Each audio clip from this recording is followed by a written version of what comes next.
Here is, without a doubt, the craziest, most highroll game I've ever played. In case you haven't seen the little meme edit I did, I'd highly suggest you check it out first so you know what you're in for with this video. This is essentially the full game of me getting pretty much infinite Shudderlings and just doing random bullshit. So I'm playing Reno. I found a pair on 1 which I'm gonna take and try and chief curve or warrior curve this since it's double swabby.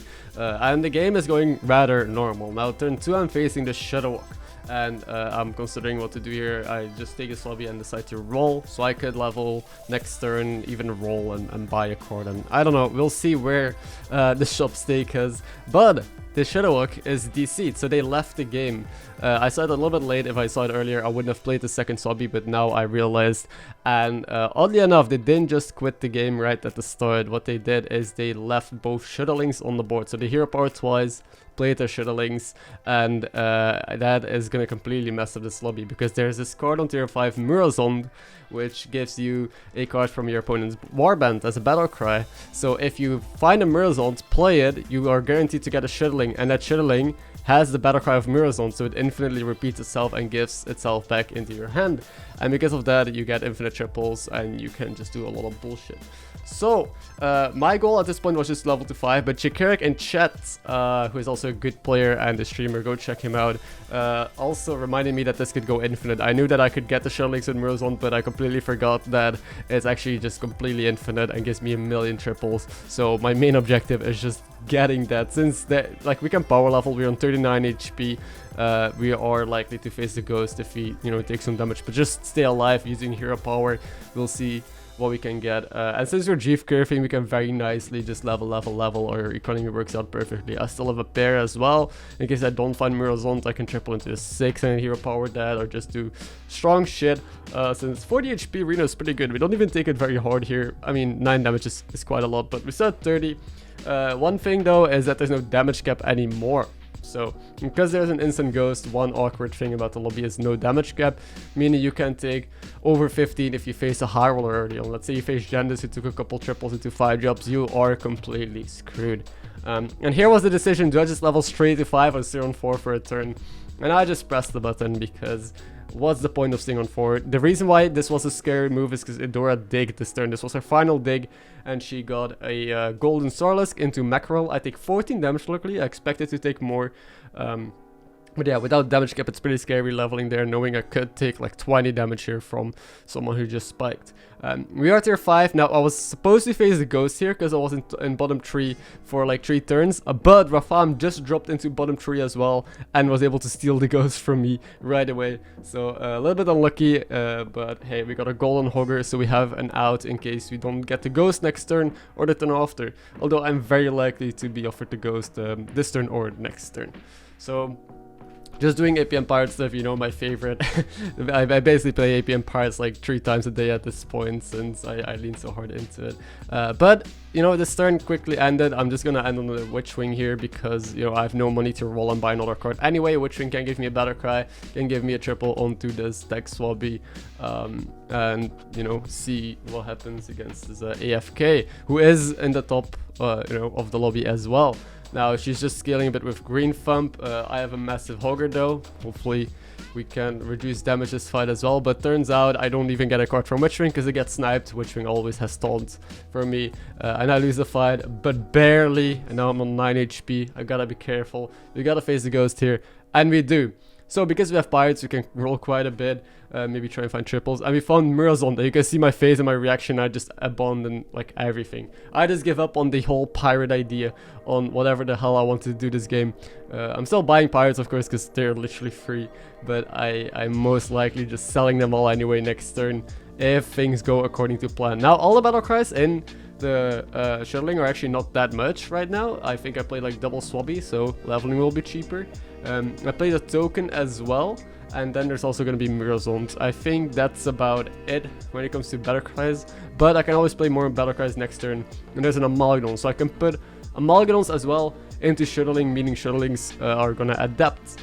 And that was my game plan, to just get a bunch of adapted Shudderlings. Now, if you go really fast, you can just get a million 6 drops and just get perfect Amalgadons on the board everywhere, preferably with Bran, which I don't have.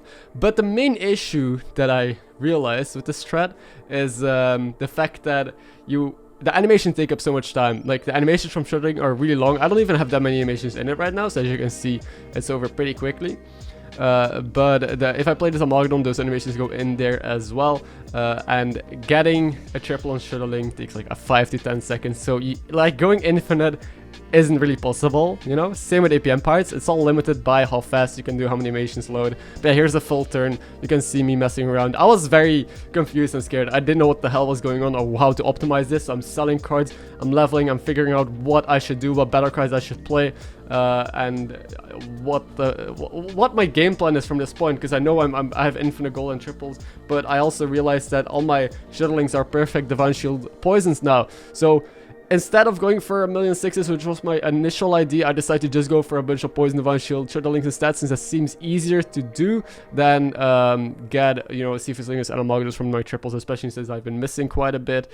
I'll take tech cards though. I should have taken Maxna, because guess what, Nadina doesn't work with Shudderlings. In my head, Shudderlings were like Amalgadons, they would adapt on each other, they have all the tribes, and I can shield them with Nadina, which obviously isn't the case. Also, this Hamul I shouldn't have played. That was a big mistake, because now the Hamul Battlecry is also in the Shudderling, and that takes up animation time, and I don't really care about Hamul at all. Playing another Amalgadon is fine though, but yeah, it's a mess. I'm at 20 seconds, I got 4 perfect Shudderlings by now, but the more cards I sell on my board, the less adapts they get, because again, they don't adapt onto each other, they only adapt onto the 2 other tribes I have on the board. But I mean, I'm explaining all of this stuff as if it really matters in the end. I don't think you really have to care. I think I should have just gone faster. I tried to optimize everything. The first time I've ever seen this happen, so I just went for it and tried to make something work. In the end, we got 5 perfect Shudderlings with Divine Shield Poison, and still a Golden Hogger. We got a handful of tech cards. We got like Max now with Reborn. We got 2 Nadinas that don't do shit. But yeah, the big mistake that I made is that I thought that the Shudderlings were Amalgadons, that they have all the tribes, so that they can be buffed, that they can be shielded. And that's why I bought the Pyro Spawn, because I thought that, you know, Pyro Spawn might work with them. But I'm absolutely stupid, and they just have no tribe. And I wanted to test out what Hamul was going to give me. It's probably going to be random, but still, since I have so much free leeway anyway, and I'm so ahead, I decided it could be alright. And even then, if we get randomly like Murlocs, that could be pretty good. It could give me Amalgadons. Now you might ask yourself, why don't you just end the video here? You won already. I don't think it's that simple, because we get super hard countered by Ghoul, by Pyro Spawn, and Nadinas don't do shit. So I gotta figure out what we do. We also can't really scale these up in stats except for strong shells. So the plan is to just, you know, play some strong shells and play the Shudderlings. I played a Reborn Maxna as well, and on top of that, we don't deal damage. Like, these guys are 1-stars, so even if we beat our opponents, we're not going to deal any damage to them, and we're gonna end up, you know, slowly chipping away health until they are able to counter us. I'm also really happy that chat was able to help me out of it here, because I was just completely... Like, look at this. I just rolled 3 Amalgadons from a Hamul. This game was so crazy. I was my brain couldn't handle it. I was drinking my first coffee of the day, waking up still, and then we have this. So I float 2 gold here as well. I could have just bought an Amalgadon and then on Nadina, I suppose. But I'm trying to figure out what the optimal line is. Is it even worth tripling this Amalgadon? How am I supposed to do this? Now, in the end, it's probably better if you can replace a Shudderling with a more useful card, like a Golden Selfless or a perfect Amalgadon, because we can shield that back with Nadina. Things like that, and also we gotta work on dealing them to opponents, so we should put our Maxna in the back to guarantee it living and dealing that extra 6. And so far no one has been countering us, or no one knows what to expect from us. That is, I mean, obvious how no one's gonna expect a full board of Shudderlings, right? Now here I sold the Maxna to fit the Amalgadon on the board and triplet, but I don't think that was correct, because the main issue that I run into now is that, well, it only gets 1 adapt, because it only adapts onto the other Amalgadon.